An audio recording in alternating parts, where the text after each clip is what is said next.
Okay, this is video number 5, and we are going to now start our replication of workloads. So we have deployed Azure components and we've deployed on-premise components. Let's move forward with finishing the configuration in Azure and begin replication of workloads. So let me flip over to my portal here, and this is just the default page when I sign in. I had created a pin for my vault, so I'm going to click on my vault here directly from the portal dashboard, and we are going to finish up our infrastructure. So I'm going to go back to my getting started area, site recovery, prepare infrastructure, protection goal selection. So it has retained everything we chose earlier. And now it's asking us, now that we can move on to prepare source, something interesting has happened here. It has already detected our VMM server, and it also detected the cloud. So those were automatically inserted after I went through that installation and registration process a moment ago. Now for configure host, it says please confirm you have installed the Microsoft Azure Recovery Services agents on the host, because this doesn't talk directly to those quite yet. I'm going to say yes, I have installed the agent, and click OK.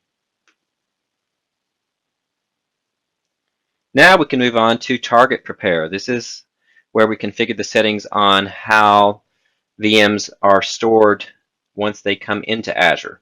So step 1, it says select Azure subscription. Obviously, I'm going to select the one I already had. I'm going to use Resource Manager as my deployment model. It's saying make sure you have at least one compatible Azure storage account. I have, it looks like it found 9. And we know that I created 4 specifically for this. They're in the same resource group. Step 3 says ensure at least one compatible Azure network exists. So it found 3 compatible networks out of 4 in the subscription. So one of those would be that recovery network I created. So I'm going to click OK here. Notice it's not forcing me to select anything. It's just checking to make sure they exist, because I actually get granular control of how I use those resources. The next step here is replication settings prepare. So it's wanting me to create and associate a replication policy. So let's go ahead and do that. This is basically where I choose the various settings that I want for replication. Now it's having me create one right away, but I can create additional ones later. I'm going to give this one a name that makes sense based on its purpose. So I think I'm going to choose a 15-minute copy frequency for this one. You can see that that's the default. I'm going to leave it as at default for recovery point retention in hours. I could go all the way to 24 here, but I'm going to have 2, so I could go back in time 2 hours at any given time. Application consistent snapshot frequency. This is basically, of the snapshots that I maintain, how many of them are going to be app consistent.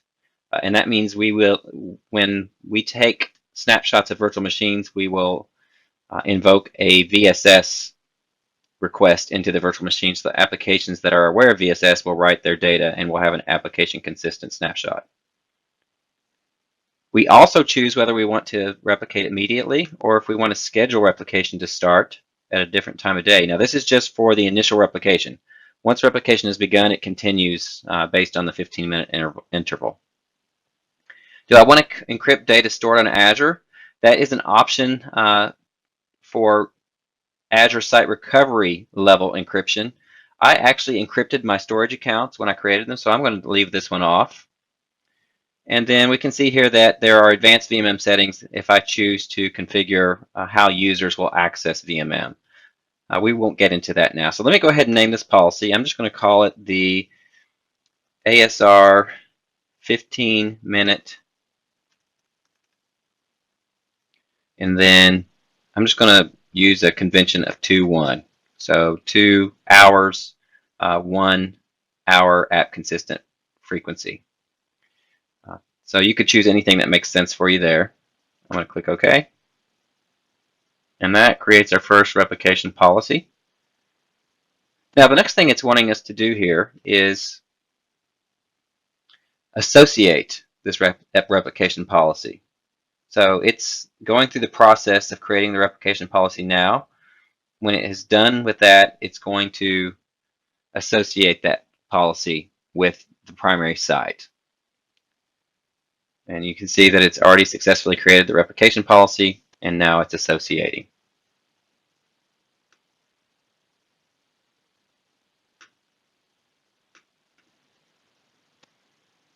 Okay, now the primary site is successfully associated with this replication policy. I'm going to click OK. And finally, it's going to ask me to verify that I have reviewed the capacity planning tools. So let's take a look at what that means. Here's the Azure website. I just got to this by going to azure.com. I'm going to click on Documentation, Storage, Site Recovery. There's a few things I want to point out here. Obviously, there's a lot of learning material here. If we go under Plan, however, you can see there's a tool here for Start Capacity Planning. If I click on that, we basically tell you the process to think about and go through to configure some capacity planning tools and really sort of understand the bandwidth that you're going to need for initial replication and for continuous churn replication. Those are the two numbers that you're concerned with.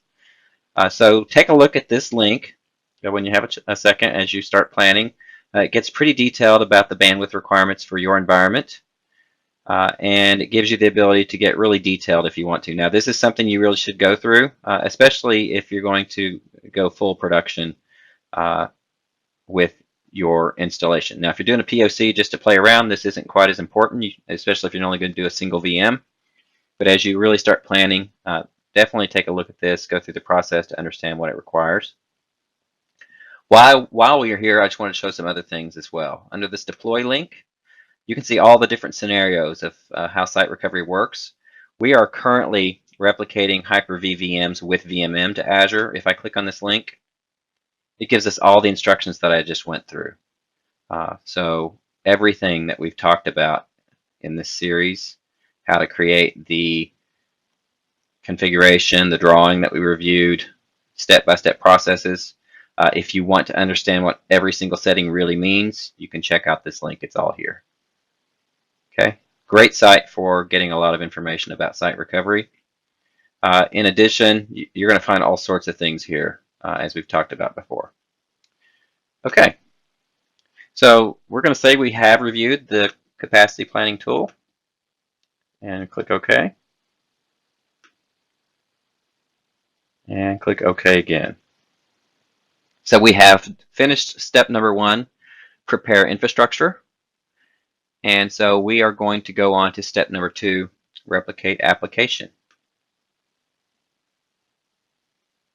All right, so what's happening now is we are going to choose from where we're replicating. That's going to be our VMM server from our primary site, automatically filled in for us. Now, if you had a number of different scenarios configured, you would choose, if they're VMware VMs or physical servers, you would choose that instead. So you can have all those different configurations coming into this same vault. We're going to configure our target, which is Azure. So we're going to choose the model again for Resource Manager, and we're going to choose a storage account. Now, what I'm doing here is I'm going through a replication of an application. You would typically do this many times because this can be when you choose just a single VM, or you can choose multiple VMs as you go through this.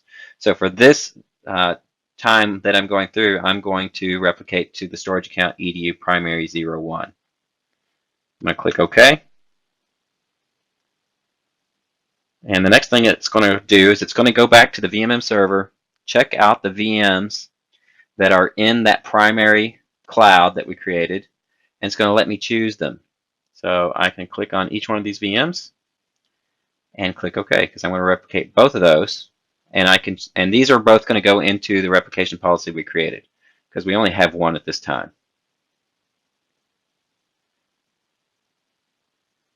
All right, now it's giving me an opportunity to configure some properties for the actual virtual machines I chose. It says select the OS disk.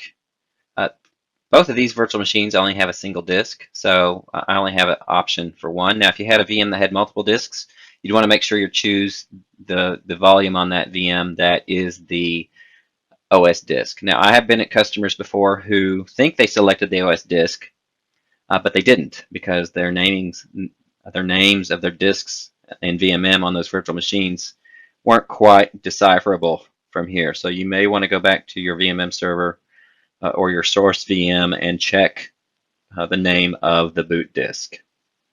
I'm going to click OK here.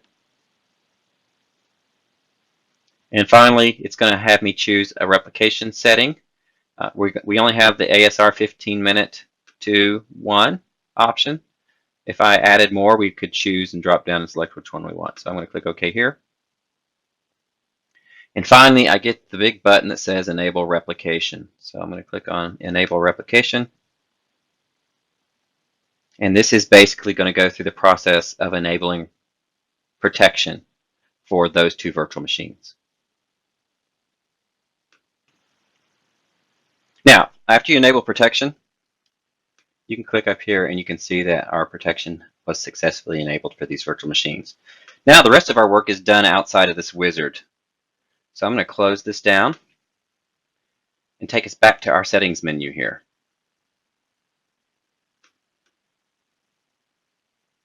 And from here I'm going to drop down now to protected items, because these, though they're not protected yet, they're on the way to being protected. So if I click on replicated items, I can see the status of the protection of these machines. Now you can see that the health is okay right now, but we are 0% synchronized. Now this is going to be the waiting game, especially since my connection from home isn't hugely powerful. This is going to take a while, but now we have a place where we can check on the status of these virtual machines. So the other thing I want to mention here is you can refresh this as many times as you want. This does update automatically, but this will give you a quick update. The other thing I want to mention is the status here could jump around during the initial replication. So it could go from OK to critical to OK.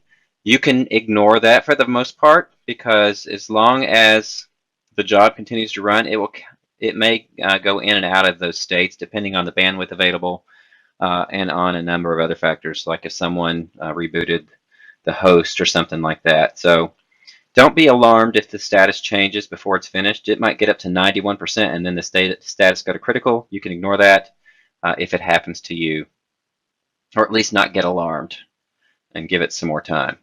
The other thing I want to point out here is if we go to one of these virtual machines and click on the ellipses, we can see all sorts of options over here that are grayed out. Those will become available once synchronization is complete. The other thing I want to check out here is if I click on one of the names of the virtual machines, I can get a little bit of detail about the virtual machine. So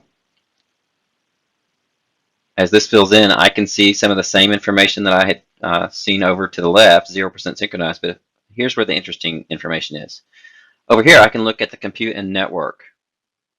So this is where I can eventually, once this machine is fully synchronized, I can choose what network it's going to be connected to, and I can also choose the specific IP address it's going to get when it comes online in a true disaster.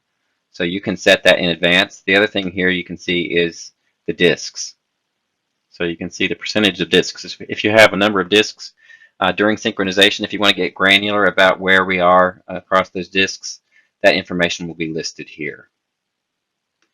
Of course, it's fresh, and so there's no details yet. One thing I didn't point out here is that Site Recovery will take the data of the virtual machine and match it up with a size in Azure automatically. So my on-premise size here was 1 core and 2 gig of RAM. So in Azure, it has chosen an F1 VM, which is 1 core and 2 gig of RAM, interestingly enough. You have the ability to change this to whatever you want. So you might want to downsize or upsize, but all the options in the data center you're in will show up here. Okay, and that just becomes part of your protection and your orchestration, because if you ever do a test recovery or a true recovery, it chooses these VMs that you've chosen and configured here. So with that said, we are going to end this video, and we will let these VMs synchronize. When these are done, we're going to create a recovery plan, and that's going to give us the ability to get really granular about how VMs are started, manual steps, scripts, all sorts of things to help us orchestrate recovery. So we'll see you in the next video.